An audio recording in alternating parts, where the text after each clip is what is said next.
Hello दोस्तों, स्वागत है आपका हमारी साइंस क्लासेस में। उम्मीद है आप लोग स्वस्थ होंगे। हम लोगों ने पिछली वीडियो में काइट से रिलेटेड सारी प्रॉपर्टीज़ पढ़ ली थी। आइए उसी से रिलेट करके कुछ एग्जाम्पल सॉल्व कर लेते हैं, जिससे क्या हो, जो डाउट्स हैं, जो अभी तक चीज़ें अच्छे से क्लियर नहीं हुई, तो क्वेश्चन सॉल्व करेंगे तो और अच्छे से समझ में आ जाएंगी। तो सबसे पहला क्वेश्चन गिवन कर रखा है, find the area of kite whose long and short, मतलब सबसे बड़ा और सबसे छोटा।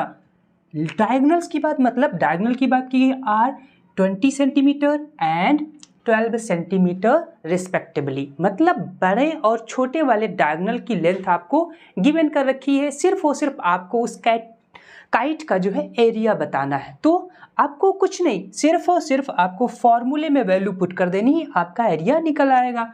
तो जब एरिया ऑफ काइट की बात करते हैं तो फॉर्मूला क्या हमने लिखा था, half of diagonal first and diagonal second, मतलब डायगोनल फर्स्ट और डायगोनल सेकेंड।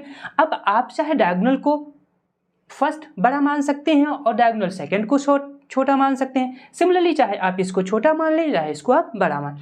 तो आप क्या करिए, अब यहाँ से वैल्यू को पुट कर लीजिए। अब यहाँ पे क्या, सबसे पहले बड़ा डायगोनल गिवन कर रखा तो मल्टीप्लाइड बाय 22 मल्टीप्लाइड बाय, अब छोटा डायगोनल क्या है 12। सिंप्लीफाई कर लेंगे तो 2 से ये कितनी 11 टाइम्स चला जाएगा। इसको जब सिंप्लीफाई करेंगे तो 11 2 जा कितना हो जाएगा 22, 2 कैरी हो जाएगा, 11 1 जा 11 और 2 13, तो कितना 132। और अब देखिए, ध्यान से देखिए कितना था सेंटीमीटर, तो एरिया किस में कैलकुलेट किया जाता है, सेंटीमीटर स्क्वायर में। तो ओवरऑल इस काइट का एरिया कितना निकल आएगा 132 सेंटीमीटर स्क्वायर। बात करते हैं अगले नंबर क्वेश्चन की। गिवन कर रखा है, area of a kite is 126 centimetre square and one of its diagonal is 21 centimetre long, find the length of the other diagonals. मतलब यहाँ पे ओवरऑल जो काइट है उसका एरिया गिवन कर रखा है और एक डायगोनल की लेंथ आपको पता है। अब आपको दूसरे डायगोनल की लेंथ बताना है। तो आप क्या करिए, सेम एज इट इज, सबसे पहले एरिया ऑफ काइट गिवन क्या कर रखा है 126 सेंटीमीटर स्क्वायर इक्वल 1.5। अभी क्या डायगोनल फर्स्ट और डायगोनल 2, तो उन्हीं का तो प्रोडक्ट। तो डायगोनल फर्स्ट आपका क्या गिवन कर रखा है 21 इंटू डायगोनल 2। आपको डायगोनल सेकंड की तो लेंथ बतानी है, तो आपके ये क्या, देखिए फॉर्मूले में ही तो वैल्यू पुट कर दी।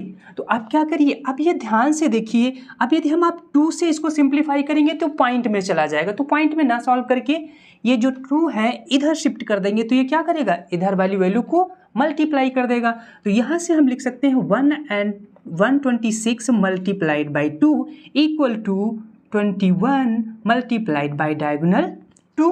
अब यहाँ से देखिए ये 21 क्या है मल्टीप्लाइड में, तो आप इधर शिफ्ट कर दीजिए, कर लीजिए। तो यहाँ से क्या आ जाएगा 126 multiplied by 2 upon 21 equal to diagonal second. Diagonal second easily निकला है। तो आप ये 21 की टेबल पढ़िए कितने 6 टाइम, तो ये डायरेक्टली क्या हो जाएगा 126 कट जाएगा, तो ये कितने 6 टाइम। तो अब यहाँ से क्या निकल के आएगा 6 2 जा 12 इक्वल टू डायगोनल 2। अब क्या था सेंटीमीटर स्क्वायर था, 1 सेंटीमीटर क्या हो जाएगा कैंसिल आउट, तो यहाँ पे बचेगा सिर्फ सेंटीमीटर। तो आपका डायगोनल सेकेंड जो कितना निकल के आ जाएगा 12 सेंटीमीटर। बात करते हैं अगले नंबर क्वेश्चन की। गिवन कर रखा है, find the perimeter of the kite whose equal sides are 18 centimetre and 26 centimetre respectively. मतलब आपकी जो काइट है, सपोज ये आपकी क्या एज्यूम कर लीजिए काइट है।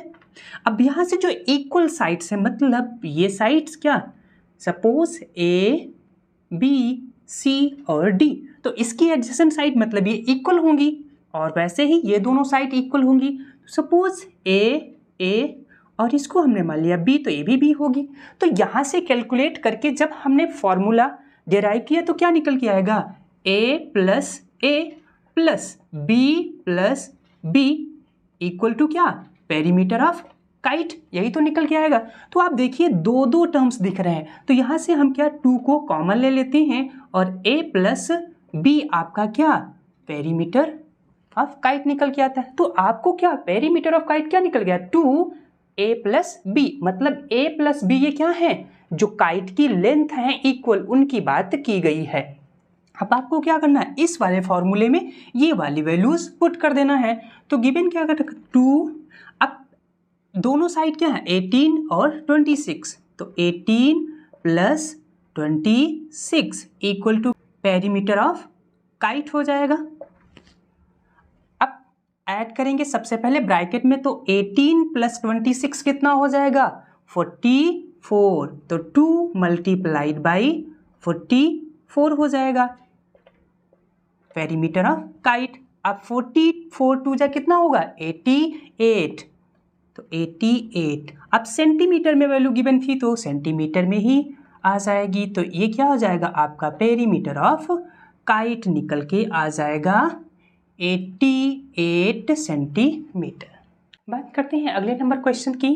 गिवन कर रखा है 4 friends are playing identical sized kites at a park. Each kite has diagonals of 12 centimeter and 15 centimeter.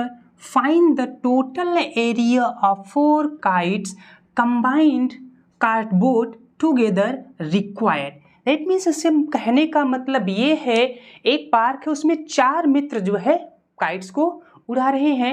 अब उन्होंने काइट बनाई होगी तो उसके लिए क्या कार्डबोर्ड की रिक्वायरमेंट, मतलब कागज की रिक्वायरमेंट लगी होगी। तो उस ओवरऑल चारों काइट्स में लगे कार्डबोर्ड का आपको एरिया बताना है।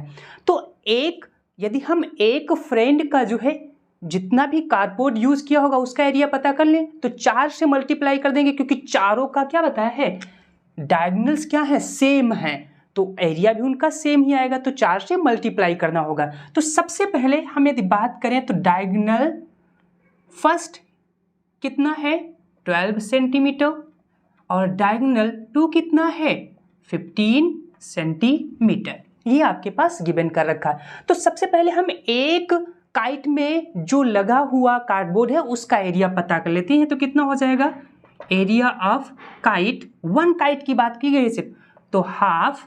अब डायगोनल फर्स्ट कितना है 12 multiplied by diagonal second 2, divide करेंगे तो 6 हो जाएगा। तो ओवरऑल कितना 15 6 कितना हो जाएगा 90, तो मतलब 90। अब ये सेंटीमीटर में था तो सेंटीमीटर स्क्वायर। तो ओवरऑल एक काइट को बनाने में कितना 90 सेंटीमीटर स्क्वायर उसको कार्डबोर्ड लगा होगा। अब ऐसी कितने 4 पतंगे होंगे क्योंकि 4 मित्र हैं। तो अब आपको क्या करना है एक काइट का एरिया रिक्वायर्ड 4 काइट्स एरिया कितना हो जाएगा 90 सेंटीमीटर स्क्वायर। अब ऐसी तो हमें कितना 4 बनानी है तो इसको 4 से मल्टीप्लाई कर देंगे तो कितना हो जाएगा 4 0 0 और 4 9 जा 36, 360 सेंटीमीटर स्क्वायर। तो ओवरऑल चारों पतंग बनाने के लिए उसे कितना कार्डबोर्ड चाहिए 360 सेंटीमीटर स्क्वायर। बात करते हैं अगले नंबर क्वेश्चन की। गिवन कर रखा है in a kite angle ABC is equal to 56 degree and angle BCD is 140 degree, then find the other 2 angles of kite.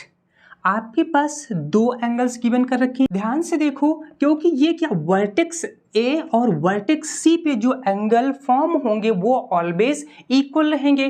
तो आप यहाँ से क्या लिख सकते हैं angle C equal to angle A।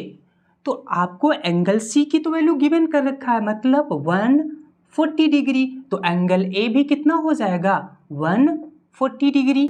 अब ओवरऑल काइट का जो है सम क्या होता है इंटीरियर एंगल का, तो आप कहेंगे 360 डिग्री, मतलब angle A plus angle B plus angle C plus angle D equal to 360 degree. अब एंगल A कितना निकल के आया 140 डिग्री प्लस एंगल बी कितना है 50 degree plus angle C 140 degree plus angle D equal to 360 degree. अब overall इसको calculate करेंगे तो 140 कितना हो जाएगा 280 डिग्री प्लस 50 तो कितना हो जाएगा 30 degree plus angle D equal to 360 degree. अब ये 330 उधर जाकर के क्या हो जाएगा सब्सट्रैक्ट, तो एंगल डी इक्वल टू कितना 360 डिग्री माइनस 330 डिग्री। 360 में आप जब 330 सब्सट्रैक्ट करेंगे तो angle D equal to 30 degree आ जाएगा। तो एंगल डी आपका कितना हो जाएगा 30 डिग्री और ये एंगल तो आपका अपोजिट था तो 140 डिग्री। इस तरीके से आप दोनों एंगल्स आइडेंटिफाई कर सकते हैं। आइए बात करते हैं क्वेश्चन नंबर 5 पे। देखिए बहुत सारी काइट्स बनी हुई हैं, देख करके बहुत मज़ा आ रहा होगा क्योंकि ज़्यादा ड्राइंग अच्छी नहीं है लेकिन हाँ फिर भी बनाया गया है सिर्फ आपके समझने के लिए। गिवन क्या कर रखा है find the value of x and y in the following. अब ध्यान से देखिए एक्स वाई मतलब एक्स वाई की ही वैल्यू बताना है। तो अब सबसे पहले आप देखिए कि डायगोनल ये जो सबसे बड़ा हुआ ड्रॉ हुआ ये क्या करता है अपोजिट वर्टेक्स एंगल को दो इक्वल पार्ट्स में डिवाइड करता है। मतलब यदि ये एंगल x है तो ये भी एंगल x ही रहेगा। सिमिलरली ये एंगल यदि y है तो ये भी एंगल क्या y ही होगा। अब ओवरऑल एंगल ये जो कंप्लीट एंगल कितना 140 डिग्री दे रखा है और ये अपोजिट वर्टेक्स पे फॉर्म होने वाला एंगल इक्वल होगा तो और ये एंगल कितना है 75। तो अब यदि हम 140 में 75 सब्सट्रैक्ट कर दें तो हमारा ये एंगल निकल आएगा आराम से। तो कितना एंगल निकल के आएगा 140 माइनस 75 इक्वल आपके पास ये एंगल कितना हो जाएगा 65। तो ओवरऑल आप कैलकुलेशन करेंगे तो कितना 140 के इक्वल हो जाएगा। अब ये चारों एंगल्स कितने 90 डिग्री के होंगे। अब यहाँ से आप ध्यान से देखिए तो ट्रायंगल जो ये आपके पास फॉर्म है एक राइट एंगल ट्रायंगल है तो यहाँ से angle 65 angle 90 plus angle y कितना होगा 180 डिग्री। तो आप यहाँ से y एंगल फॉर्म कर सकते हैं। तो आप क्या लिख लिए angle 90 plus 60 plus angle y equal to कितना 180 डिग्री होगा। अब इसको ऐड करेंगे कैलकुलेट करेंगे तो कितना हो जाएगा 90 plus 65 155 plus y equal to 180 degree. अब 155 उधर जाएगा तो यहाँ से y इक्वल टू कितना निकल आएगा 180 माइनस 155 तो y इज इक्वल टू आपका कितना निकल के आ जाएगा 25 डिग्री। तो यहाँ से आपका y जो एंगल होगा वो कितना हो जाएगा 25 डिग्री। अब बाइसेक्टर है तो दैट मीन्स ये भी एंगल कितना होगा 25 डिग्री। अब ध्यान से देखिए तो वैसे ही ट्रायंगल ये भी तो क्या है एक राइट एंगल ट्रायंगल। यहाँ से क्या x इज इक्वल टू क्या निकल के आएगा तो कहेंगे x is equal to overall sum कितना होता है 180 डिग्री माइनस दोनों एंगल का सम कितना हो जाएगा 90 प्लस 75 165। तो angle x is equal to क्या निकल के आएगा x कितना निकल के आएगा x इक्वल टू 180 में जब 165 सब्सट्रैक्ट करेंगे तो कितना 15 डिग्री। तो एंगल x की वैल्यू कितनी 15 डिग्री। तो ये भी एंगल 15 डिग्री और ये भी एंगल 15 डिग्री हो जाएगा। तो आसानी से आप x और y की वैल्यू फर्स्ट फिगर में फाइंड कर लिए। अब बात करते हैं फिगर नंबर 2 की। अब यहाँ पे देखिए तो गिवन क्या कर रखा है आपके पास एक्सटीरियर एंगल यहाँ पे एक दे रखा है और एक यहाँ पर ये एंगल गिवन कर रखा है। तो अब हमें ये पता है ये जो लॉन्गेस्ट डायगोनल होता है वो बाइसेक्ट करता है। तो यदि ये एंगल 15 डिग्री है तो ये भी एंगल कितना होगा 15 डिग्री ही होगा। और यदि ये एक्सटीरियर एंगल 125 है तो ये एक स्ट्रेट लाइन पे ही तो बना है। तो स्ट्रेट लाइन पे ओवरऑल एंगल कितने का बनता है 180 डिग्री। तो 180 में जब हम 125 माइनस करेंगे तो कितना बचेगा आपके पास 55 डिग्री। तो मतलब ये एंगल जो होगा आपका कितना होगा 55 डिग्री। अब ये ध्यान से देखिए तो ये आपके पास ट्रायंगल दिस वन बन रहा है और ये एंगल्स तो हमेशा 90 डिग्री पे ही होंगे, 90 डिग्री। अब आप यहां से x आसानी से फाइंड कर सकते हैं, क्यों? ऑल इंटीरियर एंगल का सम कितना होता है 180 डिग्री। आपके पास दो एंगल तो गिवन ही कर रखे हैं, तो आप यहां से x ही तो फाइंड करना है। तो x इज इक्वल टू क्या होगा 180 माइनस दो एंगल का सम, मतलब 90 प्लस 55। तो 90 प्लस 55 कितना हो जाएगा 145। तो angle x is equal to क्या निकल के आएगा, जब आप 180 में 145 सब्सट्रैक्ट करेंगे तो एंगल 35 डिग्री, मतलब एंगल x कितना 35 डिग्री। तो एंगल x 35 है तो ये भी एंगल तो कितना 35 ही डिग्री रहेगा। अब हमें तो y फाइंड करना है, तो अब y देखिए ये पूरा एंगल शो कर रहा है, मतलब अब हमें किस ट्रायंगल पे बात करनी है, ये यहाँ से सपोज ये वाले वर्टेक्स और ये वर्टेक्स और ये वर्टेक्स पे फॉर्म होने वाले जो ट्रायंगल की बात की गई। तो यहाँ पे एंगल एक आपको 35 गिवन कर रखा है और एक आपको 15 डिग्री, और ओवरऑल ट्रायंगल के इंटीरियर एंगल का सम 180 डिग्री। तो यहां से एंगल y इक्वल टू क्या हो जाएगा 180 माइनस 35 और 15 कितना हो जाएगा 50 डिग्री। तो overall y angle y is equal to क्या निकल के आ जाएगा 180 में 50 सब्सट्रैक्ट करेंगे तो 130 डिग्री। तो ओवरऑल y का सम कितना निकल के आ जाएगा 130 डिग्री। अब बात करते हैं पार्ट नंबर 3 की। तो यहां से आपको x और y दोनों पता चल गए, x कितना है 35 और y कितना 130।